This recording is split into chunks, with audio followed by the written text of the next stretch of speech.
They think I'm just a sweet old beekeeper. They don't know I killed my brother 65 years ago. Yes, I said killed. And before you decide if I'm a monster or a survivor, you need to hear what happened in that basement. What still happens some nights when I close my eyes and smell gas that isn't there. My name is Eleanor Hoffman. I'm 78 years old. I live in Pine Creek, Montana, where I keep 5 hives of bees. Folks around here say my honey has healing properties. They don't know the half of it. Every morning, I put on my white suit and visit my girls. That's what I call my bees. I talk to them while I work. They taught me something my father and brother never could: how to turn something bitter into something sweet. But that lesson, it cost me everything. These scars, people assume they're from the fire. The fire that accidentally killed my brother Howard in 1960. The fire that gave me my freedom. The fire I started. So now you have a choice. You can click away, go back to your cat videos. Or you can stay and find out what makes a 13-year-old girl choose between two futures: become her brother's wife or become his killer. Like this video right now if you've ever had to make an impossible choice. The kind that still wakes you up at 3 a.m. wondering if you did right. I've had 65 years to wonder. Pour yourself some tea. Add honey if you have it. Let me tell you about the night my father died, and the order he whispered that turned me into something I never wanted to be. I settled here in Pine Creek 15 years ago, after my husband Ernest passed. He taught me beekeeping, showed me how to move slow, how to not be afraid.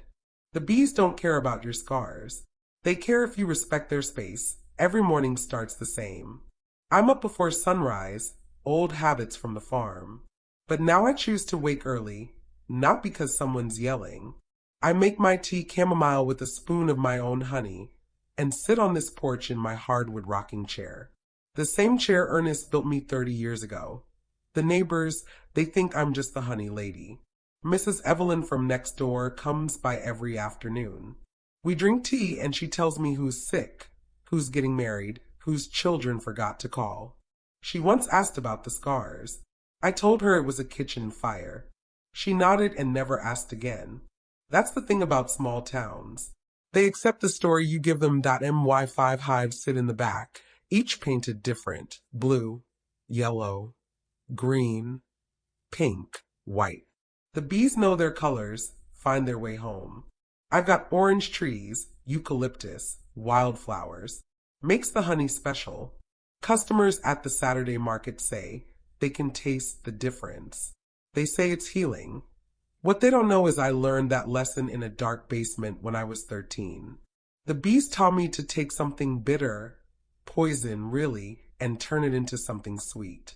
But that lesson cost me my brother's life, cost me my father's name, cost me the ability to look in a mirror without seeing both the victim and the killer staring back. The children in town, they call me the bee grandma. Daniel, who studies agriculture at the university, comes once a month to learn. He watches me handle the frames without gloves. How I talk calm to the swarm. How'd you get so brave? He asked last time that I didn't answer him. But I'll answer you. Brave is what you become when you're out of choices. Brave is what you call a girl who has to decide between a brother's bed and a brother's funeral. The bees aren't brave, they're desperate. They protect their queen because without her, they all die. I protect my peace the same way. Every drop of honey I harvest is a drop of that darkness transformed. But transformation doesn't erase what came before. It just gives it a new name. Tonight, I'm telling you the name I never speak. The truth behind these scars that have softened but never faded. The reason I will die Eleanor Hoffman but never lived as one. Subscribe and turn on notifications. This story has moments you need to see coming. Moments that will make you question if you'd have done different. Moments that will stay with you long after the video ends. Let me take you back to Willow Creek, 1960. To a house where the floorboards creaked with secrets. Where my father's last breath wasn't mercy. It was a death sentence wrapped in family duty. The winter of 1960 came hard. Temperatures dropped to 20 below, and the house couldn't keep the cold out. Father's cough got worse. He started spitting blood into rags I had to boil clean. Dr. Richardson came once. He shook his head while listening to Father's chest. It's tuberculosis, he told Howard. There's nothing more I can do. How long? Howard asked. Days. Maybe hours. I was 13 years old.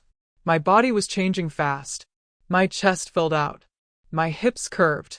I kept my hair in a long braid, trying to stay invisible.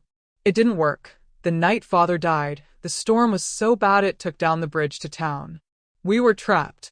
Just me, Howard, and a dying man who held my future in his trembling hands. Howard stayed drunk in the living room. I sat by Father's bed, wiping his forehead with a cool cloth. He was burning up. His breath came in wet gasps, like water trying to get through a clogged pipe. Howard, Father called out, weak. Howard came in, bottle in hand. I'm here, Father. Come closer.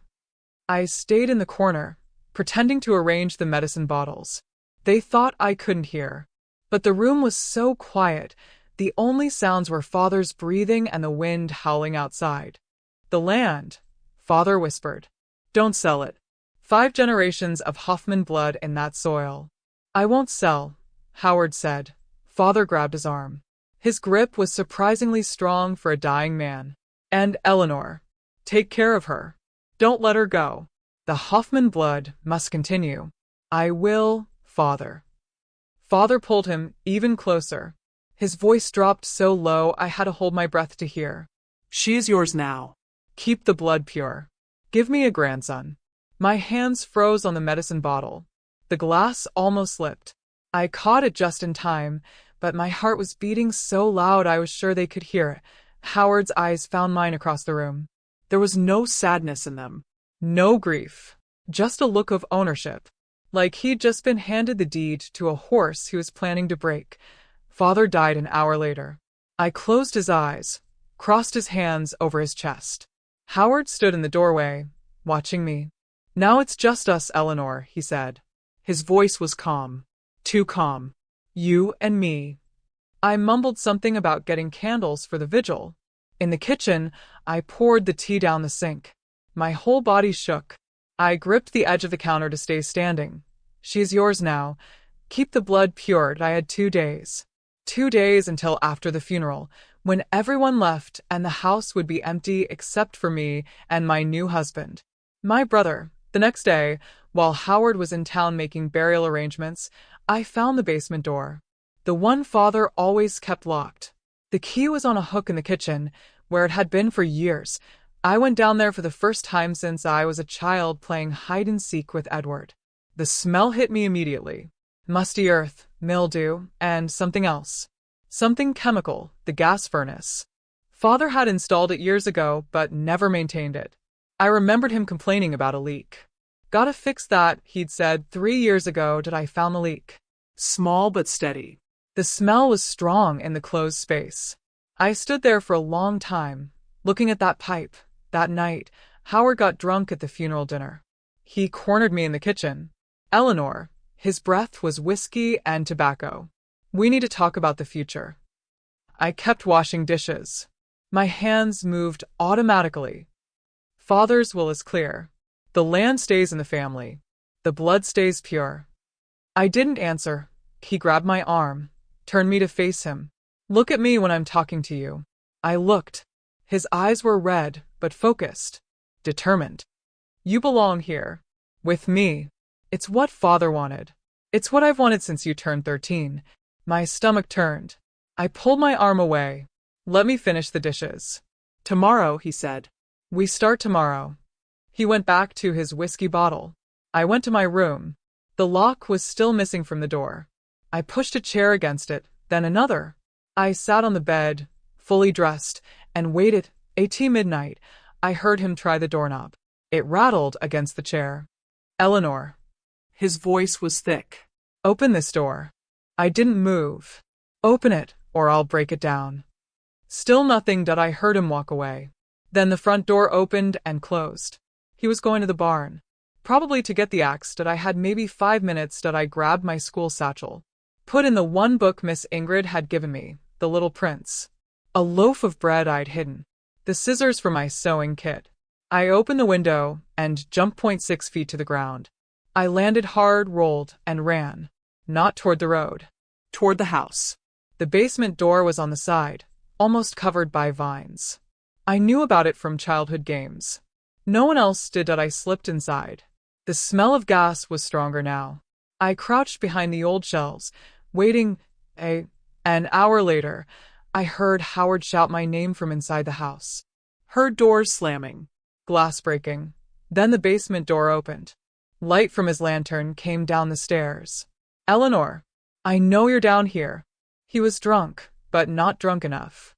He stumbled down the steps, lantern swinging. The gas smell was overwhelming. No use hiding. His voice echoed off the stone walls. This house is mine. You are mine. He was in the center of the basement when he noticed. His head snapped up. He sniffed the air, looked at the lantern in his hand, looked at the gas pipe. His eyes went wide. Too late. He raised the lantern higher, trying to see better. The explosion knocked me unconscious. I don't know how long I was out.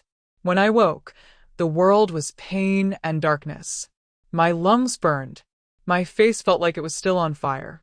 Something heavy pressed on my legs. Part of the ceiling had collapsed. Through the hole, I could see the kitchen above. And 10 feet away, partially buried in rubble, was Howard. His eyes were open. Empty. His hand, the one holding the lantern, was gone. I dragged myself out through the small side door. Crawled to the well. Drank water that tasted like blood and smoke. That's where Joe, our farmhand, found me. He and his wife Martha were coming to check on us. They saw the smoke, the destruction, me bleeding on the ground. Howard, I managed to whisper. Joe went inside. Came back out, shaking his head. The ambulance took me to Riverdale Hospital. Sheriff Barnes came to ask questions. I told the story I'd prepared in my head while waiting in the basement. I was hiding because I was scared. Howard came looking for me with the lantern. He didn't know about the gas leak. It was an accident. They believed me. Why wouldn't they? I was a traumatized orphan girl. 13 years old. Scars on my face. Brother dead. Father dead. House destroyed. 2 days. I had 2 days before I officially became Howard's wife. 2 days before I became his property. 2 days before the rest of my life looked like mother's. Silent. Broken. A prisoner in my own skin. I chose fire instead. Comment run right now if you would have fled that night. If you would have found that basement door and made the same choice. Or if you think you would have found another way, because I want you to understand something. When you're 13 and your father sells you to your brother and the whole town knows but nobody helps, you don't have other ways. You have one. And it's the one that leaves you with scars and secrets you carry for 65 years. The sheriff closed the case as an accident. The insurance money paid for my hospital bills. The land was sold to Jeb Klinger, the man father wanted to sell me to in the first place. Ironic, isn't it? I refused to take a penny from that sale. Told them to give it to the church. I wanted nothing from Willow Creek. Nothing from the Hoffman name. Nothing from the blood that was supposedly so pure. When I got out of the hospital 3 weeks later, I had a bus ticket to Oakwood. A new name. A new life waiting with a family that didn't know my past, but the past doesn't let go that easy. The scars on my face healed into thin white lines. The scars in my head stayed raw, and every time I harvest honey from my hives, I'm reminded of that lesson. The one the bees taught me without words: turn poison into sweetness. Turn survival into life. Turn ashes into something worth keeping. But you can never turn back. You can never undo what you did, and you can never forget the smell of gas mixed with whiskey, the sound of your brother's voice saying, "You are mine," or the moment you decided you'd rather be a killer than a possession. Subscribe and turn on notifications, because next, I'm going to tell you about Helena, the woman who saved me, the woman who taught me that family isn't who you're born to, it's who chooses you back. And trust me, you need to hear what she told me the first time she saw my scars. It changed everything. The morning after Father died, I woke to Howard pounding on my door. "Get up. We got work." I opened the door. He stood there with a screwdriver in his hand. "Father's orders," he said. and removed the last screw from my door lock. The whole mechanism fell to the floor with a clatter. No locked doors in this house. Family shares everything. He looked at me when he said it. I made myself look down like a good, quiet girl. That day, neighbors came with food for the wake. Women brought casseroles in glass dishes. Men brought whiskey bottles. They all said the same things. So sorry for your loss, Eleanor. Your father was a good man. Howard will take care of you. Miss Ingrid came. She found me in the kitchen, washing dishes while everyone else ate in the living room. Eleanor, she whispered, pressing something into my hand. A small key. My house. There's a spare room. Come anytime. I closed my fingers around it, but I knew I couldn't. 5 miles to town. Howard would find me before I got halfway. Thank you, I whispered back. She squeezed my hand. Her eyes said she knew. But she was one woman against a whole town that looked the other way. I heard them in the living room. Howard and Jeb Klinger, talking low near the fireplace. Arthur was right, Jeb said. Girl needs a firm hand. She's wild looking. She's not wild, Howard said. She just needs training. Well, if you change your mind about keeping her, my offer stands. I'll pay what we talked about. Fair price for a young wife. They were negotiating.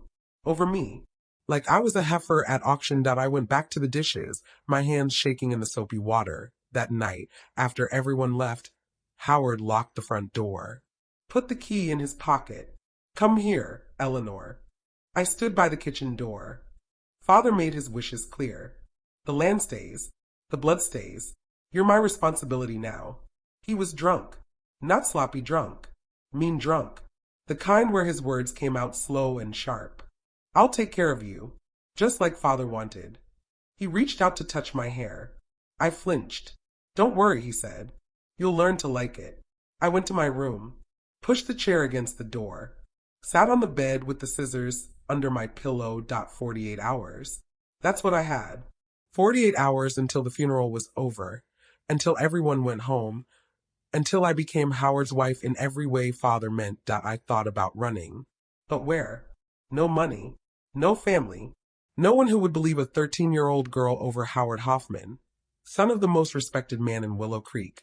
I thought about Miss Ingrid's key. But I couldn't put her in danger. Howard would go there first. I thought about killing myself. The thought was there, quiet and serious. Better dead than his. But then I remembered the basement. The smell. The leak Father always complained about, but never fixed. The next morning, while Howard was in town arranging the coffin, I went down there. Took a lantern. Found the old gas furnace in the corner. The pipe connection was loose, just like I remembered. A small hissing sound. The smell was strong. I stood there for 10 minutes, just looking at it. I didn't want to kill Howard. I wanted to kill the cage he'd built around me. I wanted to kill the future Father had handed him. I wanted to kill the idea that a girl could be property, that blood mattered more than breath, that a brother could become a husband because a father said so. The pipe had a small valve. I turned it with my hands. Just a 1/4 inch. Just enough. The hissing got louder. I went back upstairs. Washed my hands 3 times. Made lunch like nothing happened. Howard came home. Ate without speaking. Drank whiskey straight from the bottle. That afternoon, I saw him talking to Reverend Miller. The Reverend glanced at me, then looked away quick. They were planning. The whole town was planning my future without asking me a single question. Night came. Howard stayed up late by the fire. I went to bed early. Didn't push the chair against the door. I wanted him to think I'd given up. At midnight, the doorknob turned. Eleanor, his voice came through, slurred but awake. Open the door. I lay still. I'm giving you a choice. Open it willingly, or I'll open it for you. My hand found the scissors under the pillow. The doorknob rattled harder. Fine, he said. Have it your way. I heard him walk away. Then the front door opened and closed. I waited 5 minutes. 10. He was gone to the barn, probably getting the axe. I grabbed my satchel. The bread. The book. I didn't take anything else. I went out the window. Landed on the grass. Ran to the basement door. Inside, the smell of gas was almost overpowering. I hid behind the old shelves where Edward and I used to play. Crouched in the dark. Waited. I heard Howard come back in the house. Heard him try my door. Heard it open easily. Eleanor. His footsteps thundered down the hall. He was shouting now, breaking things. I heard glass shatter, then the basement door opened. Light from his lantern cut through the darkness. Eleanor, I know you're down here. Heavy steps on the stairs. The lantern swung. The gas smell was overwhelming. He reached the bottom step. That's when he noticed his head snapped up. He sniffed. What the? He raised the lantern higher. Saw the pipe. Saw the leak. He looked at the lantern in his hand. I saw the moment he understood. Too late. The explosion threw me back. The world went white, then black. I don't remember anything after that until I woke up under rubble, my legs pinned, my face burning, and Howard lying dead 10 feet away. The night before the funeral, I made my choice. The gas leak became my only key to freedom. Comment run, if you would have fled that night. But tell me, where would you run to when the whole world says you belong to your brother? The basement smelled like earth and rot. I found the gas pipe by the furnace, just where Father always complained but never fixed. I had the scissors for my sewing kit. Small, sharp that I didn't break the pipe. Didn't need to. I loosened the connection, just a quarter turn. Enough to make the hiss louder. Enough to fill the closed space with poison. My hands shook so bad, I could barely grip the scissors. Not from fear. From knowing what I was about to do. From understanding that once I turned this valve, there was no turning back. No forgiveness.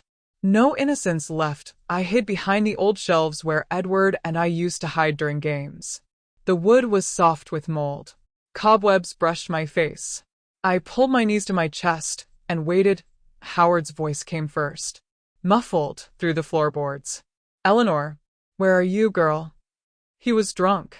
I could tell by the slur, by the way his footsteps stumbled and crashed, more breaking glass. A door slamming so hard the whole house shook. Then the basement door opened. The lantern light cut down the stairs like a blade. Eleanor, I know you're down here. Heavy steps. Each one a countdown. Did I press myself tighter against the wall? The scissors were still in my hand, but they were useless now. The only weapon left was the air itself. He reached the bottom step. The lantern swung in his hand, casting giant shadows on the walls. The smell of gas was everywhere. How could he not notice? He took 2 more steps into the room. Then he paused and I saw his head tilt. Saw him sniff. What's that? He raised the lantern higher. Saw the pipe. Saw the leak. His eyes went wide in the flickering light. He looked at the lantern. Looked at the gas. Looked at me, crouched in the shadows. Understanding hit him just as the spark did. The sound wasn't loud. It was a whump, like a giant door slamming shut. Then light, white, blinding. Then heat that felt like it was peeling my skin off. I flew backward. Hit the wall. Something heavy crashed down on my legs. The world went black. I don't know how long I was out. Maybe minutes. Maybe hours. When I opened my eyes, everything was smoke and dust. My ears rang. My face felt like it was still burning. Breathing hurt like inhaling broken glass. I tried to move my legs. Couldn't. A beam pinned them. I pushed with all I had. The wood shifted just enough. I wiggled free. That's when I saw him. Howard was 10 feet away, half buried in rubble. His eyes were open, fixed on nothing. His right hand, the one that held the lantern, was a mangled mess of blood and bone. I felt 2 things. Horror that I had done this. That I was capable of this. And peace. Deep, ocean-wide peace that it was over. I crawled to the side door. It was blocked, but not completely.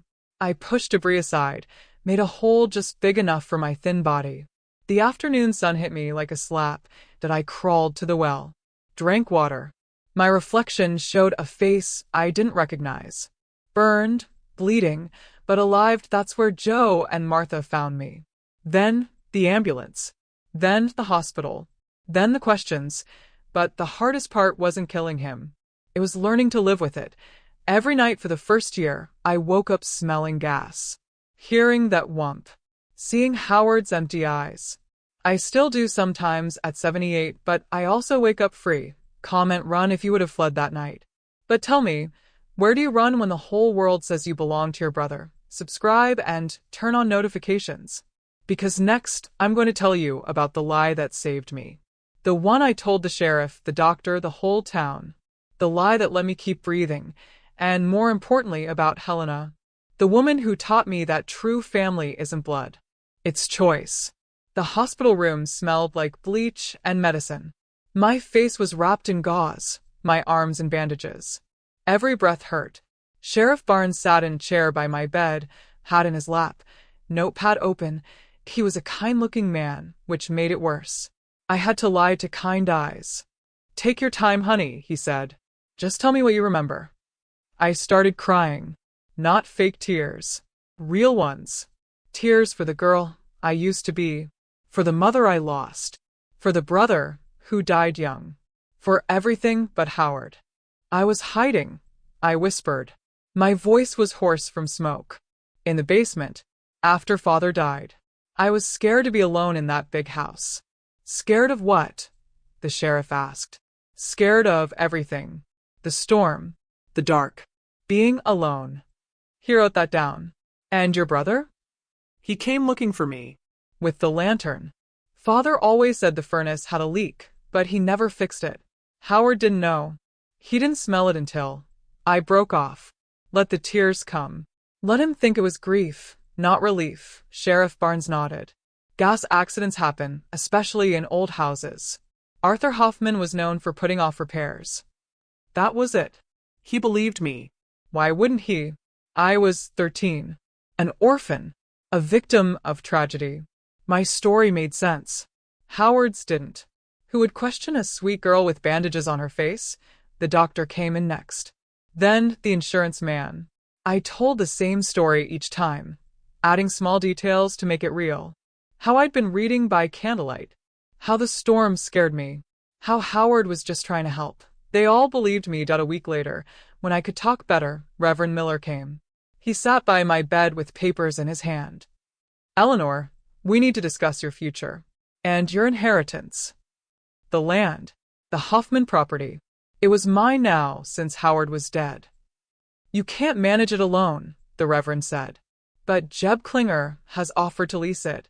The money would be held for you until you're of age. Jeb Klinger. The man Father wanted to sell me to. The man who would have owned me if Howard hadn't. No, I said. Reverend Miller looked surprised. No, I don't want the land. I don't want the money. Sell it all. Give it to the church.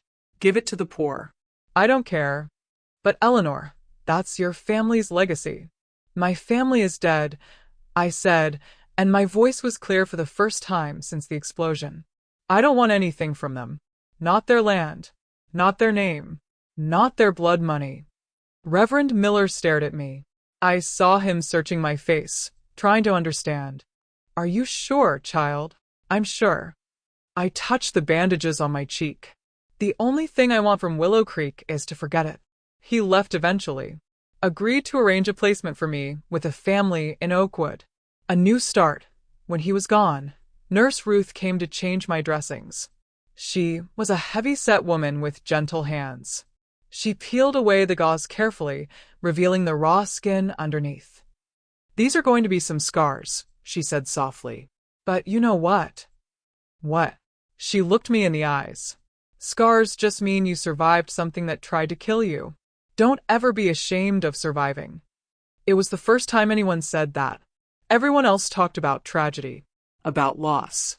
About poor little Eleanor. Nurse Ruth talked about survival, and in that moment, something shifted. The scars weren't a mark of shame anymore. They were proof. Proof that I'd gotten out. Proof that I'd won. Proof that the fire hadn't taken me. It had made me. I looked in the mirror that night, at the red, twisted skin on my face and arms. For the first time, I didn't see a victim. I saw a girl who had walked through fire and come out the other side. Comment survive if you've ever had to wear your own scars, visible or invisible, and pretend they don't hurt every single day. Subscribe and turn on notifications.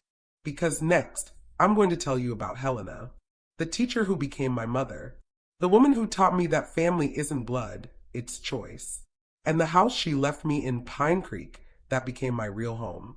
But more than that, you need to hear what she said to me the first time she saw my face without bandages, for words that healed more than any hospital ever could. Oakwood, 1960. The Beckers were good people. They gave me a room, food, and work. But they were careful around me. Everyone was. The scars made them uncomfortable. Then I met Helena. She taught night school for adults who wanted to finish their education. I was her youngest student at 16. The first night, she handed me a copy of Jane Eyre. "Read this," she said. "Tell me what you think." I devoured it in 3 days. A girl with nothing, no family, no money, who built her own life. I underlined every word that felt like it was written for me. Helena's house was small and full of books. No husband, no children, just shelves from floor to ceiling and a cat named Dickens.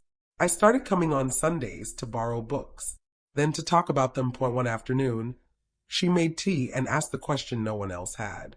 What really happened in Willow Creek? I froze. She saw it. "You don't have to answer," she said. "But you should know, secrets are heavy. Books are light. You can borrow as many as you need." I looked at her for a long time. This woman who lived alone, who taught because she wanted to, who answered to no man. Something broke open inside me. "I started a fire," I whispered. She didn't flinch. "Did you have to?" "Yes." "Then stop carrying it like a crime. Carry it like a key." Those 4 words changed everything. Carry it like a key. Helena became my family. Not by blood, by choice. She taught me that a real family is the one you build, not the one you're born into. In 1964, she moved to Millfield to become principal of a school. She asked me to come, work as my assistant during the day, study at night, become a teacher. I was 18, scared. The Beckers had been kind, but Helena offered me a future, not just a present. "You're intelligent, Eleanor," she said. "You have a mind that questions. That's rare. That's powerful. You weren't born to serve tea and wash dishes. You were born to lead a classroom, to shape minds, to show other girls they have choices." I went with her. Millfield was bigger than Oakwood, noisier. My scars attracted stares again. But Helena stood beside me.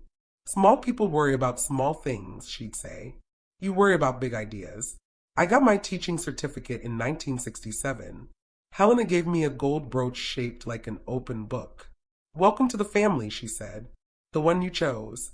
For 10 years we lived together, worked together. She taught me to live for myself, not for anyone else's approval. She taught me that being alone wasn't the same as being lonely. That a woman could be complete without a husband, without children, without bending to someone else's will. In 1975, she got sick. Cancer.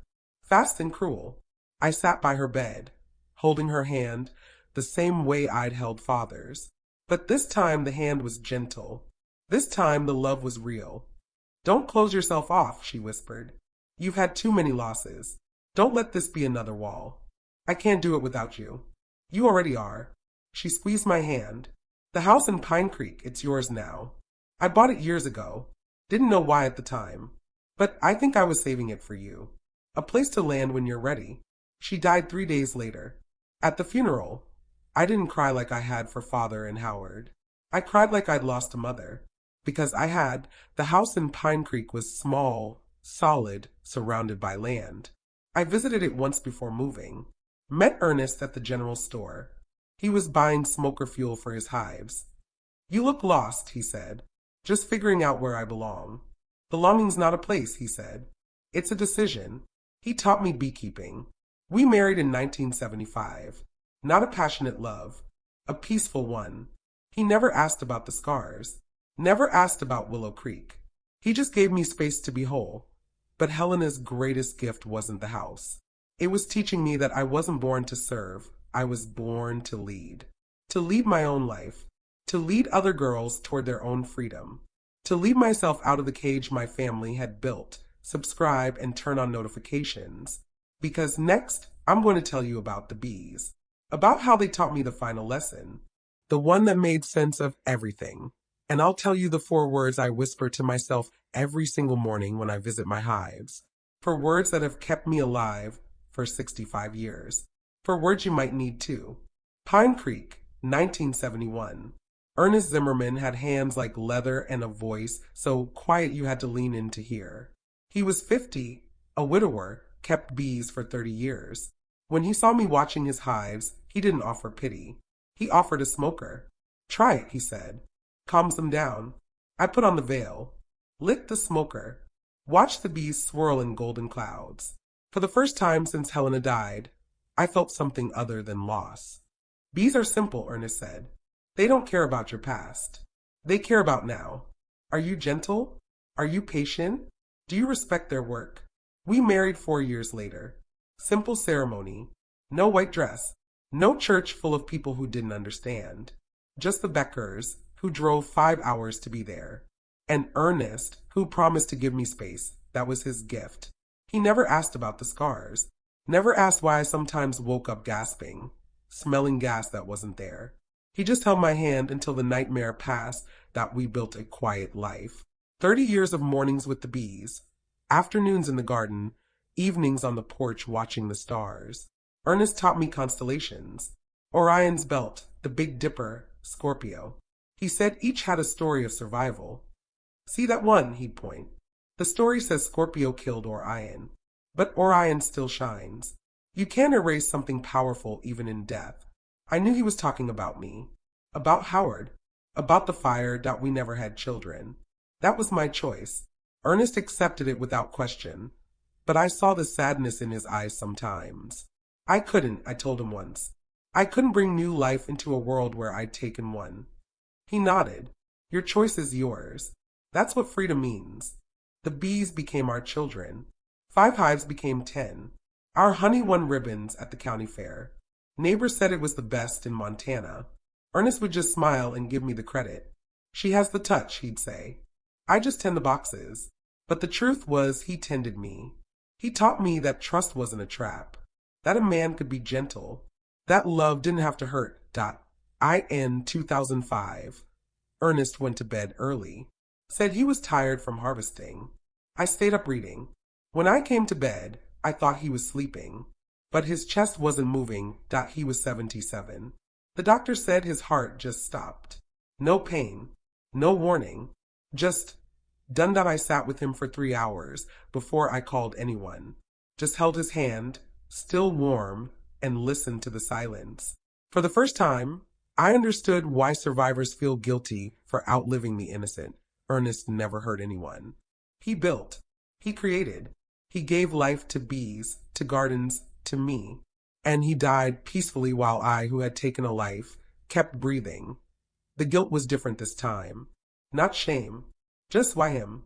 Why not me? At the funeral I didn't cry. I couldn't. I just stood by his grave and watched them lower the coffin. The same way I'd watched them lower Father. Lower Howard. Lower Helena. But this time, no one whispered. No one judged. They just let me grieve. I went home to the hives. The bees didn't know Ernest was gone. They just kept working. That was the lesson he left me. Life continues. The hive doesn't mourn the lost bee. It adapts. I sold half the hives that year. Kept 5. Just enough for one person. Just enough to keep me anchored. Sometimes, when I'm working the frames, I swear, I hear Ernest's voice. Slow down, he's saying. Bees don't rush. And I slow down, subscribe, and turn on notifications. Because next, I'm going to tell you what I learned from 65 years of keeping secrets. And why I finally decided to tell this story now. At 78, you'll want to hear this. Especially if you're still carrying something you think you can't ever say out loud. Especially if you're still pretending your scars don't ache every time it rains. The next part is for you. Every morning at 78, I wake before sunrise. Same routine. Tea, porch, bees. The neighbors wave as they drive past. Mrs. Evelyn brings me oranges from her tree. Daniel, the university boy, comes on Sundays to learn about hives. How do you stay so calm around them, he asks. They don't sting you. They trust me, I say. I learned to move without fear. He doesn't ask what I had to fear, and why days are simple. Check the hives. Harvest honey. Sell at the Saturday market. Read in the afternoons. Watch the stars at night. A peaceful life built on ashes, but the nightmares still come. Not every night, but often enough. I smell gas that isn't there. Hear Howard's voice shouting my name. Feel the heat of the explosion. Wake up gasping, reaching for Ernest's hand that isn't there anymore. During the day, I tell people the scars are from a fire. They don't need to know I lit the match. They don't need to know the fire was my brother. They don't need to know that freedom sometimes costs a life. Some nights I sit with my diary and write it all down. Every detail. The smell of the basement. The weight of the scissors. The look on Howard's face. The way his eyes looked empty after. Then I lock the diary in the old trunk where Ernest kept his beekeeping journals. Out of sight. Not out of mind, I've taught 3 generations of kids in Pine Creek how to keep bees. I tell them the same thing Ernest told me. Bees don't care about your past. They care about how you show up today. I hope they learn the lesson better than I did. Young Tim, the teacher at the school now, he comes for advice. How did you handle the difficult kids? He asks. I listened. I say. Most people just need someone to hear them without judging. He nods like he understands. He doesn't. But that's okay. You can't understand some things unless you've lived them. Mrs. Evelyn knows more than she lets on. One afternoon over tea, she said, my cousin lived in Willow Creek back then. Said there was talk about the Hoffman place. I went still. She said the sheriff knew something wasn't right, but he closed the case anyway. I didn't answer, just stirred my tea. Some stories, Mrs. Evelyn said, don't need to be told. They just need to be understood. She's never brought it up again. The weight of silence is heavier than anyone knows. 65 years of not saying his name out loud. 65 years of answering kitchen fire when kids ask about my scars. 65 years of watching people die peacefully while I remember the one I didn't let. But tonight, I'm telling you the full truth for one reason. Someone out there is living in a cage. Someone out there thinks they have no choice. Someone out there is 13 years old and being told what their life is worth. And I need you to know, you have a choice. Even when it doesn't feel like it. Even when everyone says you belong to someone else. Even when your father whispers and your brother demands, you have a choice, and sometimes that choice is terrible. Sometimes it's the one that leaves scars. Sometimes it's the one that makes you a killer, but it's still yours. Comment choice if you understand what I'm saying. If you've ever had to pick between 2 bad options and live with the one you chose, subscribe and turn on notifications. Because the next part is the most important. I'm going to tell you the 4 words that saved me. The ones I whisper to my bees every morning. The ones that might save you too, but more than that, I'm going to tell you why I don't regret it. Not after 65 years. Not after all the nightmares. Not after losing everything I loved. I don't regret it. And maybe that makes me a monster. But I'm a free monster. And that's something worth everything. I'm telling this now because someone out there is living in a cage they think they can't escape. Maybe it's a father who controls you. Maybe it's a brother who looks at you wrong. Maybe it's a husband who tells you you're worthless. Maybe it's just the voice in your head that says you don't deserve better. This story is for you, that I don't ask for forgiveness. I'm not proud of what I did, but I accept it was necessary. At 13, with no money, no family, no one who believed me, I had one choice. Become Howard's wife or become his killer. You are not your family's choices. You are not your father's sins. You are not your brother's property. You are not the price someone puts on your head. You are yours. Only yours. The bees taught me the final lesson. They don't apologize for stinging when their hive is threatened. They don't feel guilt for protecting their queen. They do what they must to survive, and then they go back to making honey. Neither will I. If you're in a cage right now, comment hive. Let this community swarm around you. Let this be the place where you find your key. 65 years ago, I chose fire. I chose freedom. I chose to live with scars instead of living in chains. Every morning, I whisper 4 words to my bees. 4 words I want you to carry with you. Your life is sacred. Even when they tell you it's not. Even when they try to sell you, trade you, break you.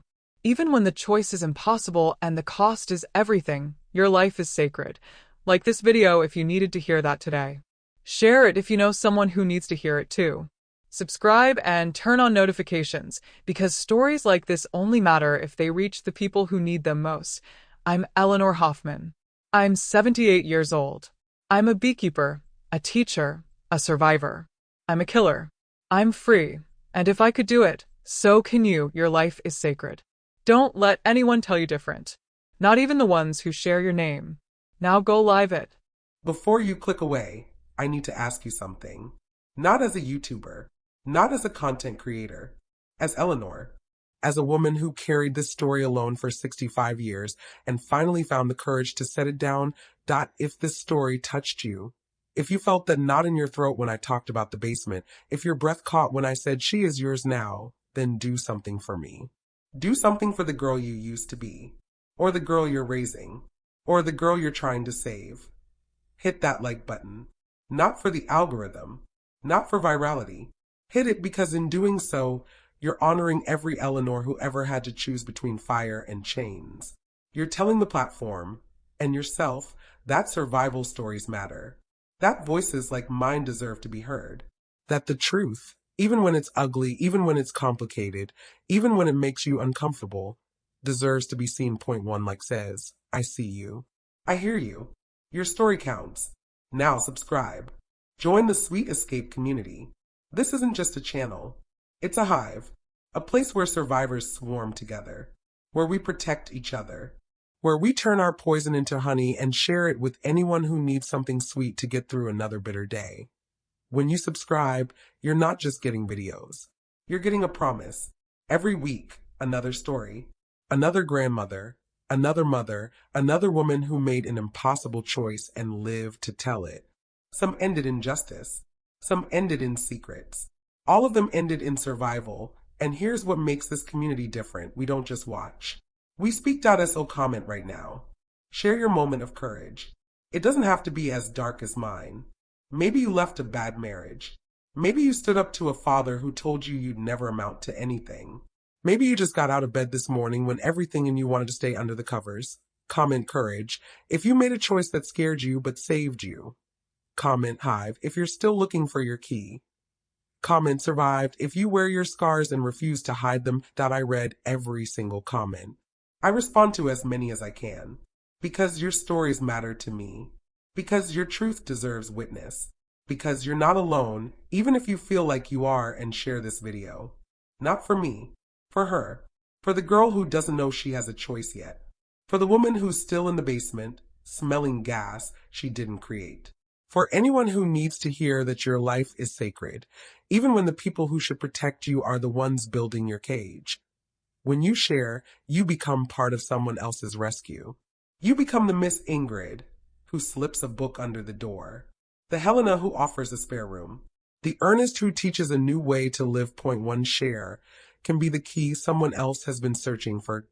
So do it now. Don't wait. Life is too short and too precious to waste another minute in silence. The honey is sweet because the flower was brave enough to bloom in poisoned soil. Be that flower. Bloom where they told you nothing could grow. Turn your bitterness into something that feeds others. That's the legacy I'm leaving. Not the fire, not the death, but the honey that came after. The peace, the choice, the freedom. This is Eleanor Hoffman signing off from Pine Creek. Remember your life is sacred. Remember you have a choice. Remember you're not alone. Next week, the grandmother who raised 12 kids that weren't hers and the secret that tore them apart. You won't want to miss this one. Make sure you're subscribed. Now go live your sacred life.